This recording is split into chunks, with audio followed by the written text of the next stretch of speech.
The first time I ever heard about Barack Obama was in the 80s when we were organizing in Altgeld Gardens on the far south side. Barack is the guy who went door to door in housing project and neighborhoods like Altgeld Gardens, talking to people to get ideas about what really makes sense for the community. Barack Obama is a legend in organizing to the people in this community, whether it be lead, whether it was education, public safety, whatever seemed to be a concern to the people in this community, that's where he organized around. When I came back from law school, I ran a project called Project Vote. Barack Obama approached me in 1991, and we worked together then to register over 100,000 voters. Had heard good things about him, but I also thought, who is this guy? 100,000 voters, that's a lot. I wasn't sure we could do it, but we did.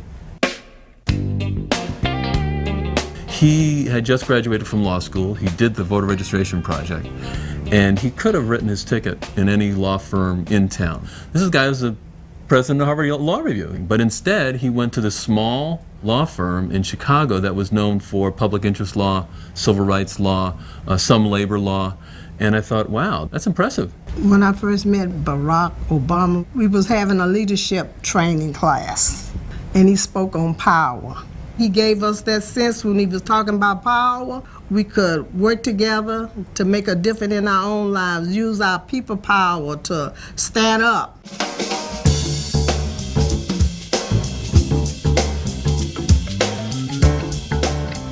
When I ran for the Illinois legislature, SEIU was a valued ally in that process. So when I come here, I feel like I'm coming home. Once he was elected, he quickly adopted the stance of being a sponsor of legislation that would improve people's lives.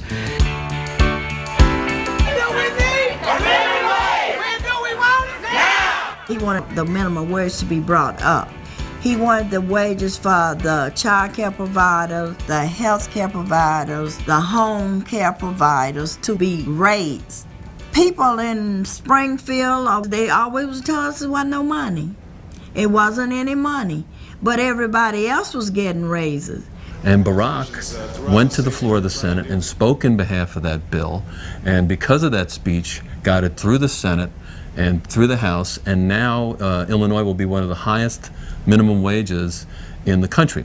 Barack Obama has always stood with the community. There would be small community meetings that were not at election time that Senator Obama would actually show up to when no other legislator would. When I first met him, what stuck out in my mind was that he listened. We have members on the Illinois Tollway, and we've been fighting for years to get them a pension increase. He's always just stood up for us. On behalf of the great state of Illinois, let me express my deepest gratitude for the privilege of addressing this convention. We are sitting, watching our TVs, really, really excited to see how it goes, and mostly praying that there won't be a blunder.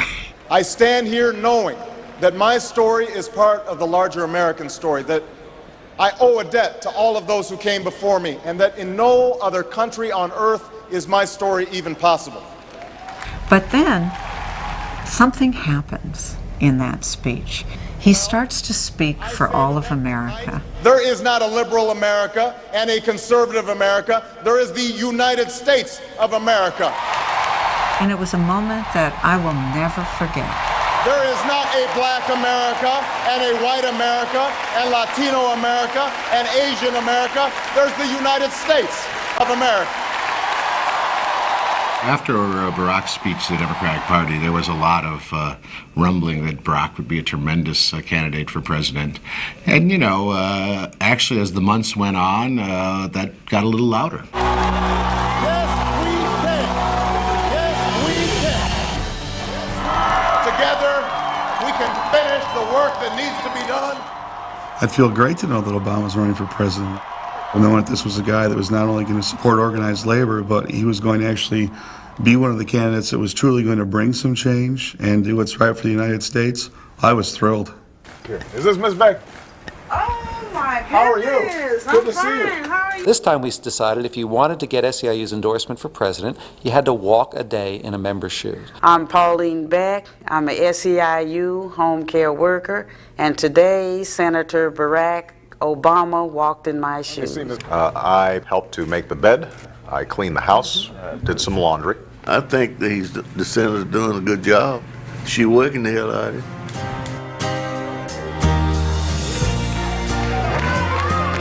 You know, what I saw when we endorsed Barack Obama was how incredibly excited our members were. And equally importantly, how well Barack Obama responds to them. We wanted him to get to talk to some of our members, to understand how much they really want change.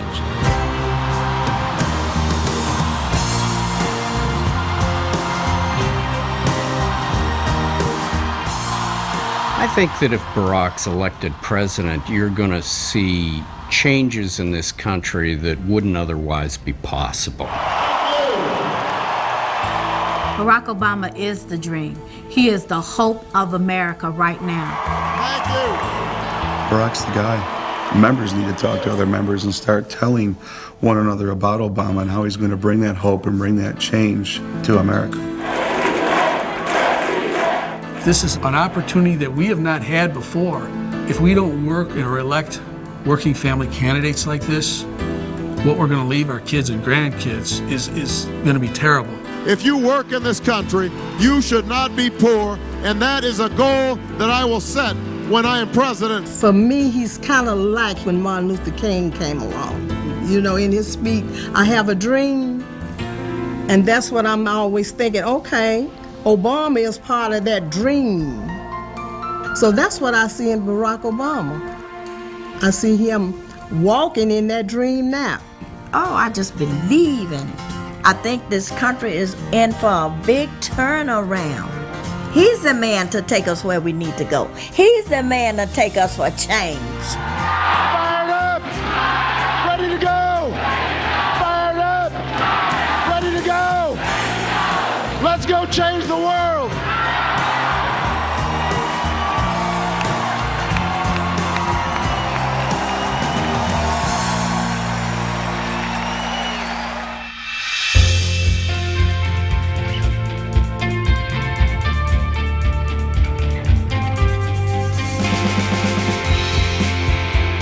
SEIU COPE is responsible for the content of this message.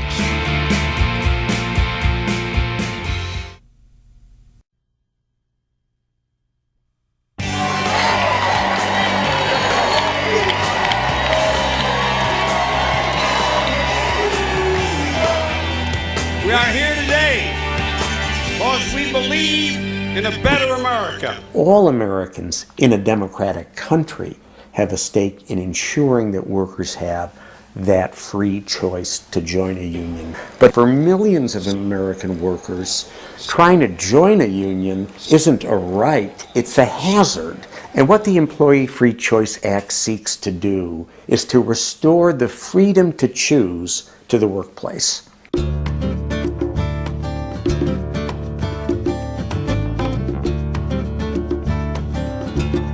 In the current system, employers routinely intimidate and harass workers when they're trying to form a union. And in fact, in 25% of organizing campaigns, employers fire workers who are trying to form a union. The Employee Free Choice Act does three things. It requires that companies recognize unions whenever a majority of employees sign cards saying they want a union. It requires that if negotiations get stuck, it'll be settled by an impartial arbitrator. And it creates meaningful penalties for employers who break the law.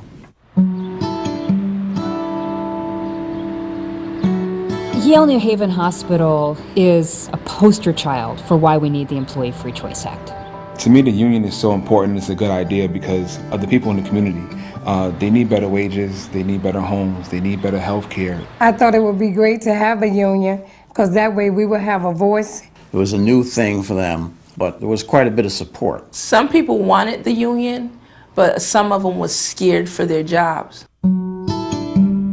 Yale New Haven Hospital is just one of the great hospitals in America as it's grown into our second largest employer. And it's important because it contributes to the wage and benefit scales and frankly, the well-being therefore the families of Greater New Haven. It's clearly the most prestigious hospital in Connecticut. and it's connected with Yale University. It's Yale University's teaching hospital. Yale University, Yale New Haven Hospital, both world-class institutions, but only one provides world-class wages and benefits. I work at Yale and make good wages because we have a union. I work at Yale New Haven. Same work, same years of service, but I make $2.50 an hour less because we don't have a union. We had built majorities 3 times. Twice before, the hospital refused to recognize the union and refused to have anything to do with it. If a majority of workers walk into the boss and say, we all want to negotiate as a group, as a union, that should be enough. Unfortunately, under current federal labor law, it's not enough. We try to organize around a community benefits agreement. An agreement that the hospital would do something for the community. And part of that agreement was to also have rights to organize inside the hospital. This is a win-win-win. What was agreed to was an election principles agreement, where the hospital and the union came together and said, let's give workers the right to choose, free from influence or untruths or coercion, whether or not it's in their interest, their family's interest, to organize under a labor union. And so I'm pleased and proud to announce this hard-fought agreement for a fair secret ballot election for the workers at Yale New Haven Hospital. There was no question in our minds that we were going to have a good election, that we were going to win that election. The hospital knew that too. They knew we were going to win. And we petitioned to have the election. That's when things changed. And we got within 2 weeks of that election. And suddenly, the hospital went nuts. They just violated that community benefits agreement in any way possible. Yeah, it was like walking into a war zone every day. They began having mandatory meetings. Every week we would go to a meeting. In the meeting, you were surrounded by bosses and vice presidents of the hospital. After 5 or 10 minutes, the meetings changed into employee and union talks. They had brought in this consultant in, and he was talking to us on different bases about why we don't need a union. The union was just here to take our money. It was a battle. It was a battle. Yale New Haven Hospital is a classic case where union-busting consultants have been brought in and literally are training and coaching managers on how to implement an anti-union campaign. They start these scare tactics to the employees. When they get the scare tactics going, employees start thinking, well, is the union really for us? Because Yale was trying to tell us our union dues was going to be like $75 every pay period. And I knew it wasn't like that. They were telling them, you're doing overtime now. With the union, you won't be able to do overtime. People's jobs were being threatened. You've got a warning on your record, and if you continue, you step out of line, you could be gone. Or what if I lose my job? How am I going to take care of my kids? How am I going to pay my mortgage? Everybody is terrified to get up and leave because they know that there are multiple ways that you can be punished by your supervisor. If you get up and walk out of this meeting, it's like telling them, yeah, I support the union. So you don't really want to tell your boss you support the union when you feel that you're going to lose your job. We signed an election principles agreement here in this room.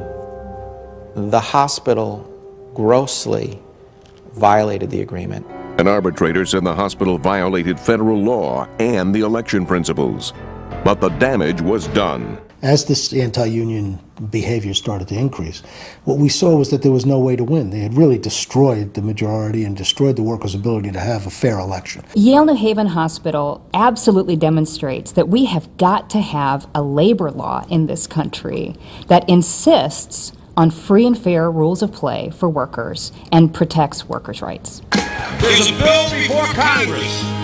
They call it the Employee Free Choice Act. The Employee Free Choice Act allows a majority of workers in a workplace to have a union if they so choose. That is its heart and soul. The mechanism is very simple. It's majority sign-up.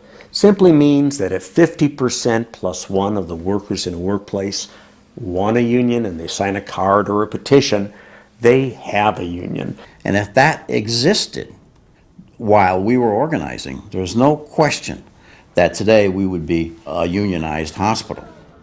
We want want to restore the American dream. I think the Employee Free Choice Act literally is the single most important campaign that we have that's about restoring the middle class and restoring the future of a healthy and thriving labor movement in the United States and a progressive politics in the United States that puts working families first.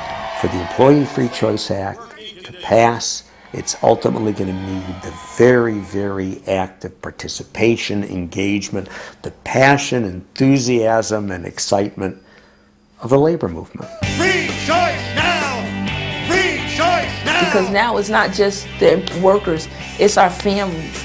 Because the next generation is coming. And we have to look out for our next generation. Go get them for the sake of America and for the sake of America's middle class.